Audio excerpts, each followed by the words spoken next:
Ambati silks Kanchipuram sari store now in Vijayawada. Exclusive పట్టు saris, సల్వాస్ and lehengas. మా అబ్బాయికి ఫోన్ ఇస్తే చాలు ఏదైనా ఇట్టే ఆపరేట్ చేస్తాడు. మావాడు భలే తెలివైనోడు అని మురిసిపోయే తల్లిదండ్రులందరికీ ఇదొక హెచ్చరిక లాంటి వార్త. సాధారణంగా ప్రతి కొత్త తరం పాత తరం కంటే తెలివిగా ఉండాలి, కానీ ఇప్పుడు సీన్ రివర్స్ అవుతుంది. 90వ దశకంలో పుట్టిన వారితో పోలిస్తే ప్రస్తుతం జెన్జీ మరియు జెన్ ఆల్ఫా పిల్లల్లో ఐక్యూ లెవెల్స్ తగ్గిపోతున్నాయని తాజా అధ్యయనాలు చెప్తున్నాయి. 100 ఏళ్ల పాటు నిరంతరంగా పెరిగిన మనిషి మేధస్సు ఇప్పుడు ఎందుకు వెనకడిగేస్తోంది? ఈ డిజిటల్ యుగంలో మన పిల్లలు సహజ సిద్ధమైన తెలివిని కోల్పోతున్నారా? దీని వెనుక ఉన్న షాకింగ్ నిజాలేంటో ఇప్పుడు తెలుసుకుందాం.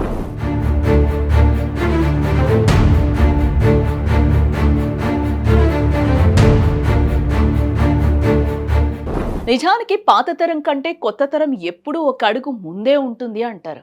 బట్ గడిచిన 30 ఏళ్లలో పరిస్థితి పూర్తిగా మారిపోయింది. గత శతాబ్ద కాలంగా ప్రతి 10 ఏళ్లకు సగటున 3 పాయింట్లు పెరుగుతూ వచ్చిన మానవ ఐక్యూలో మాత్రం క్రమంగా తగ్గుతూ వస్తుంది. అంటే మన పిల్లలు మనకంటే తెలివైన వారు అనుకుంటే అది మన భ్రమ మాత్రమేనని పరిశోధనలు హెచ్చరిస్తూ ఉన్నాయి. దీనికి ప్రధాన కారణం చూస్తే మన చేతుల్లో ఉన్న స్మార్ట్ ఫోనే. నిపుణుల అభిప్రాయం ప్రకారం ఈ తరం పిల్లలు పుస్తకాలు చదవడం పూర్తిగా పక్కన పెట్టేస్తారు.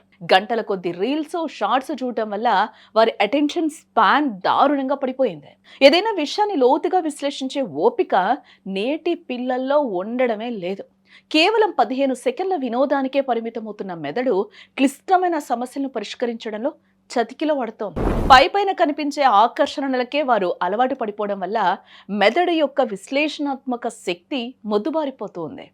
అబ్బో, ఈ కాలం పిల్లలు భలే స్మార్ట్ అండి, ఏదైనా అడిగితే టక్కున గూగుల్ చేసి చెప్పేస్తారు అని మురిసిపోతూ ఉంటాం కదా. కానీ అక్కడే అసలు చిక్కుంది. ఒకప్పుడు లెక్కలు చేయాలన్నా, లాజిక్ వాడాలన్నా మెదడుకు పని చెప్పేవాళ్ళం కదా. ఇప్పుడు అంతా రెడీమేడ్ సమాచారం. మెదడును వాడకపోవడం వల్ల అది మొద్దుబారిపోతుంది. దీన్నే శాస్త్రవేత్తలు కాగ్నిటివ్ ఆఫ్ లోడింగ్ అని అంటున్నారు. అంటే సొంతంగా ఆలోచించే శక్తిని కోల్పోయి ఇంటర్నెట్ సెర్చ్ బాక్సుల మీద ఆధారపడే రోబోల్లా మారిపోతున్నారన్నమాట. దీనివల్ల సమాచారం దొరుకుతోంది, కానీ అసలైన జ్ఞానం పెరగడం లేదు కదా. ఇక్కడ ఫలితంగా ప్రాబ్లమ్ సాల్వింగ్ స్కిల్స్లో నేటి తరం వెనకబడిపోతూ ఉంది. అయితే కేవలం టెక్నాలజీయే కాదు, మనం పెడుతున్న ఆహారం కూడా మేధస్సును దెబ్బతీస్తుంది. పిజ్జాలు, బర్గర్ల మోజులో మెదడు ఎదుగుదలకు కావలసిన ఒమేగా 3 ఫ్యాటీ యాసిడ్స్ మరియు పోషకాలు పిల్లలకు అందడం లేదు. జంక్ ఫుడ్ వల్ల శరీరానికి కొవ్వు చేరుతుంది తప్ప మెదడుకు శక్తి అందడం లేదు.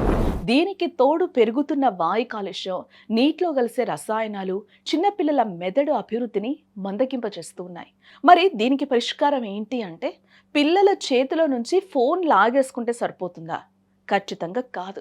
మనం వారికి అందిస్తున్న పరిసరాలను మార్చాలి. రోజుకు కనీసం అరగంట పుస్తకం చదివించే అలవాటు చేయాలి. గాడ్జెట్స్ వాడకాన్ని తగ్గించి శారీరక శ్రమ ఉండే అవుట్డోర్ గేమ్స్ను ప్రోత్సహించండి. సుడోకో, రూబిక్స్ క్యూబ్ వంటి మెదడుకు పదును పెట్టే ఫజిల్స్ ఇస్తే వారి ఐక్యూ మళ్ళీ మెరుగుపడుతుంది. గుర్తుంచుకోండి, మన పిల్లలు గూగుల్ లాంటి సమాచార పెట్టెలు కాదు, సొంతంగా ఆలోచించే మేధావులుగా ఎదగాలి. ఆ బాధ్యత మనందరిది. మరి మీరేమంటారో కింద కామెంట్ చేయండి.